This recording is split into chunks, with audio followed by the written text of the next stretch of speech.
बिस्मिल्लाहिर्रहमानिर्रहीम। अस्सलाम वालेकुम स्टूडेंट्स एंड फ्रेंड्स। स्टूडेंट्स, आज के इस लेक्चर में हमने जो टॉपिक पढ़ना है उसका नाम है X ray diffraction and Bragg's law. Solid state physics की जब बात की जाए तो ये एक्स रे डिफ्रैक्शन और ब्रैग्स लॉ बहुत ही इम्पोर्टेंट टॉपिक माने जाते हैं। तो इसको स्टार्ट करते हैं। सबसे पहले सबसे पहले देखते हैं कि हमारे पास क्रिस्टल स्ट्रक्चर क्या होता है। क्रिस्टल स्ट्रक्चर मैंने लास्ट लेक्चर में उसकी दो वीडियोस बनाई है। आपको इंशाल्लाह समझ आ गई होगी।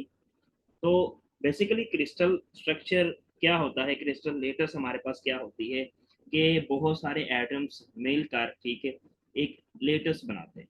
ठीक है, बहुत सारे एटम्स मिलकर एक क्या बनाते हैं, लेटर्स बनाते हैं। और उन एटम्स में बेसिस भी होती हैं, ठीक है, और हमारे पास लेटर्स भी होते हैं। ठीक है, अब हमारे पास ये जो एटम्स है इनके दरमियान का जो डिस्टेंस है वो सब का सब क्या रहता है, सेम रहता है।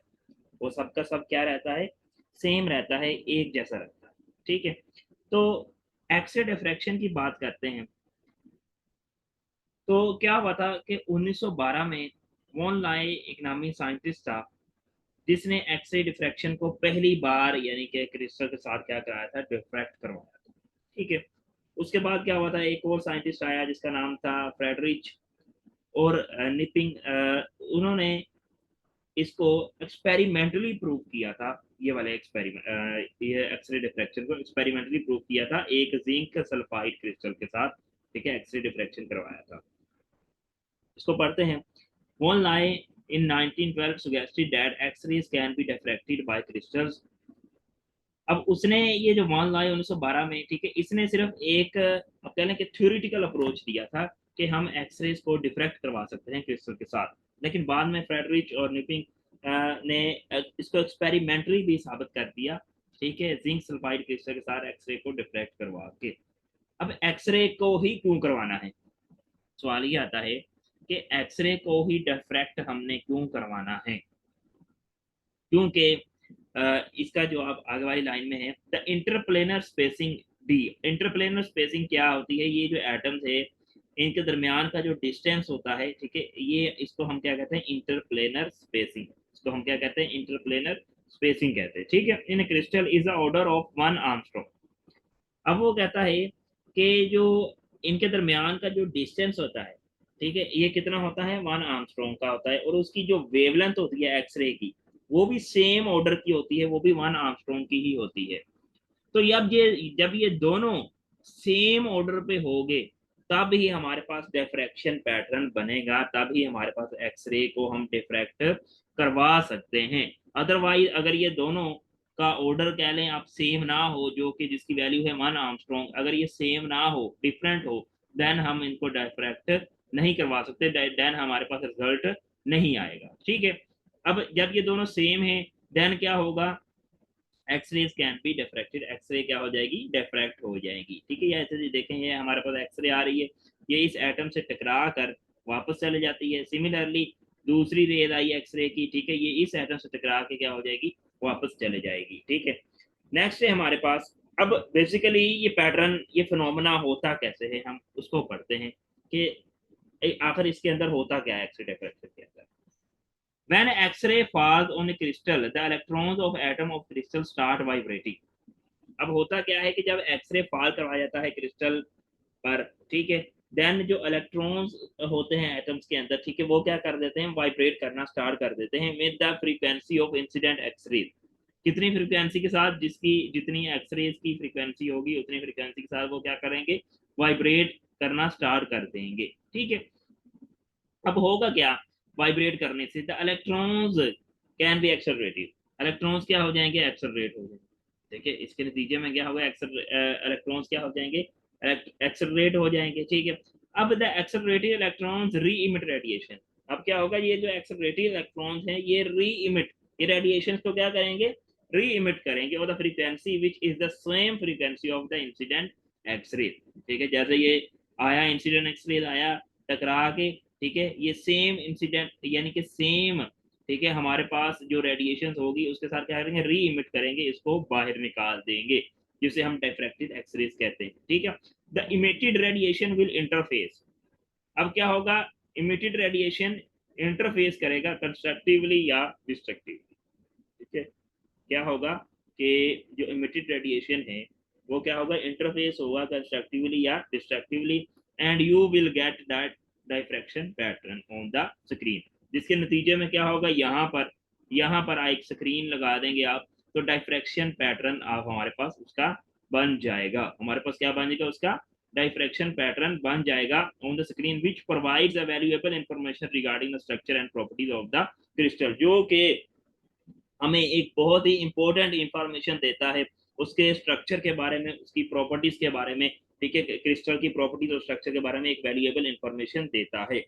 ठीक है, अब इसको दोबारा इस पैराग्राफ को समझ लें कि जब एक्सरे फॉल करवाई जाती है, ठीक है, किसी भी क्रिस्टल पर, तो उसके जो क्रिस्टल के हमारे पास एटम्स के जो इलेक्ट्रॉन है वो क्या करेंगे, वाइब्रेट करना स्टार्ट कर देंगे। जब वाइब्रेट करेंगे तो वो क्या हो जाएंगे, एक्सेलरेट हो जाएंगे। जब एक्सेलरेट होंगे देन हमारे पास क्या होगा कि वो री इमिट होंगे, यानी कि टकरा के क्या होंगे, वापस जाएंगे। जब वापस जाएंगे तो हमारे पास एक पैटर्न बनेगा जो कि कंस्ट्रक्टिवली या डिस्ट्रक्टिवली होगा। ठीक है, डिफ्रैक्शन पैटर्न हम वो कहलाएगा।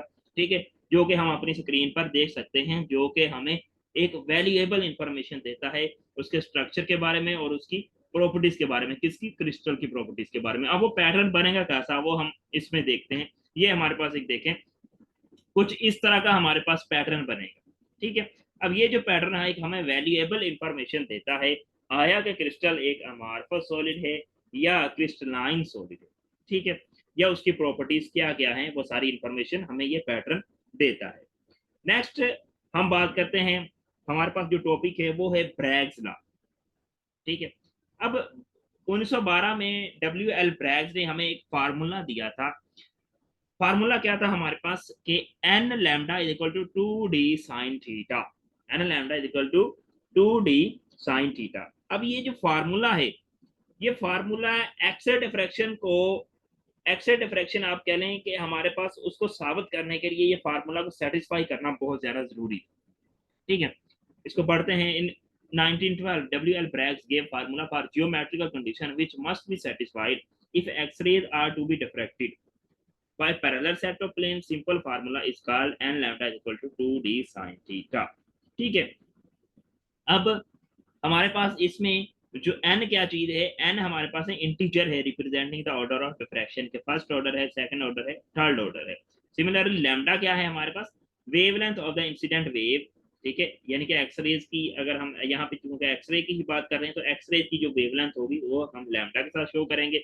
सिमिलरली डी हमारे पास क्या है, the spacing between the crystal's lattice plane, यानी कि ये जो इन प्लेन्स के दरमियान जो डिस्टेंस है उसे हम किसके साथ रिप्रेजेंट करेंगे, डी के साथ करेंगे। और थीटा हमारे पास क्या है, the angle of incident with respect to the crystal lattice plane, यानी कि ये देखें ये हमारे पास क्या है, थीटा है। ये हमारे पास क्या है, थीटा है, यानी कि ये जो हमारे पास लाइन आ रही है, इंसिडेंट वेव आ रही है, इंसिडेंट बीम आ रही है, और ये हमारे पास एटम्स के दरमियान जो प्लेन्स के दरमियान जो एंगल बनेगा उसे हम किसके साथ रिप्रेजेंट करेंगे, थीटा के साथ करेंगे। ठीक है, अब होगा क्या इसके अंदर, सपोज करते हैं हम, हमारे पास दो सेट ऑफ पैरेलल प्लेन्स है, हमारे पास क्या है, दो सेट ऑफ पैरेलल प्लेन्स है। Consider a set of parallel planes, let the planes be at the distance d from each other.